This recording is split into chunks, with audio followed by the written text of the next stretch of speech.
Madame Le Bonnard ouvre doucement la porte du cabinet de son mari, et son visage rose et souriant s'éclaire. Une bonne nouvelle, un officier de marine, un vrai, vient de débarquer à la Mure.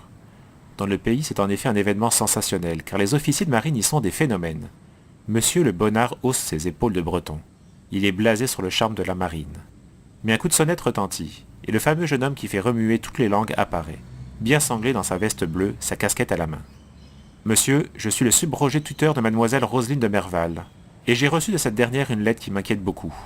Il se passe d'étranges choses à la Solitude. N'en savez-vous rien? Mais non, rien du tout. Depuis que les Verriaux sont installés au manoir, ils ne m'ont pas donné signe de vie. Et vous comprenez qu'avec cette neige qui coupe toute communication, je n'ai pas été prendre de leurs nouvelles.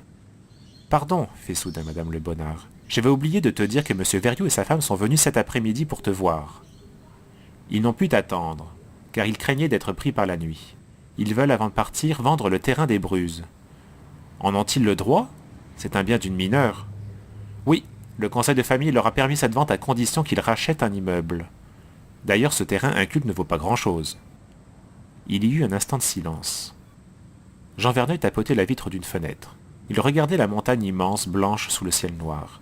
Il n'avait pas entendu l'appel angoissé de Roselyne, mais lui, qui ne connaissait que la mer, se sentait oppressé par l'ombre effroyable de ses pics.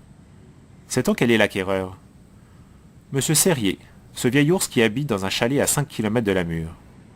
Que fait-il, ce monsieur? Demande l'officier de marine en se retournant. Il a la concession d'une mine de charbon de la région.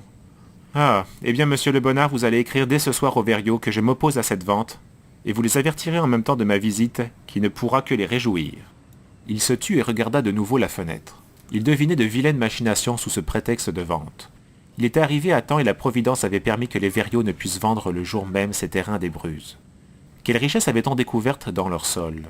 C'était là sûrement le motif secret qui faisait agir les Verriaux. Combien les Verriaux veulent-ils vendre les Bruzes? 10 000 francs. C'est bien ce que je pensais. C'est trop si ce n'est qu'une lande inculte pareille à toutes celles qui séparent la forêt des régions désertiques de la haute montagne. Et ce n'est qu'un prix dérisoire si sous cette lande se trouvent des gisements importants de houille ou de fer.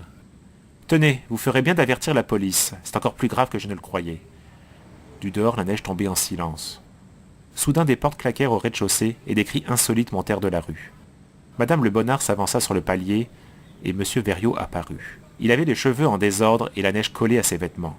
Il hurla. « N'avez-vous pas vu Roselyne? Elle s'est sauvée de la solitude ce matin, et elle n'est pas encore rentrée. J'espérais la trouver ici. » « Elle n'est pas venue à la Mure, protesta madame Le Bonnard. Mais où est-elle alors? Où est-elle? J'ai couru comme un fou et j'ai rencontré heureusement un traîneau qui m'a conduit jusque chez vous. Où voulez-vous que je la cherche? » Il paraissait vraiment affolé. Des remords tardifs l'assaillaient, sans doute. « Si elle est perdue dans la montagne, on ne retrouvera demain matin que son cadavre.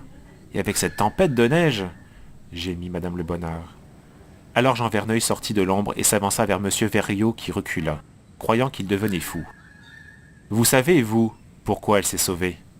Avouez donc, misérable, vous avez voulu voler la fortune de Roselyne, et c'est pour cela qu'elle agonise sans doute dans la montagne.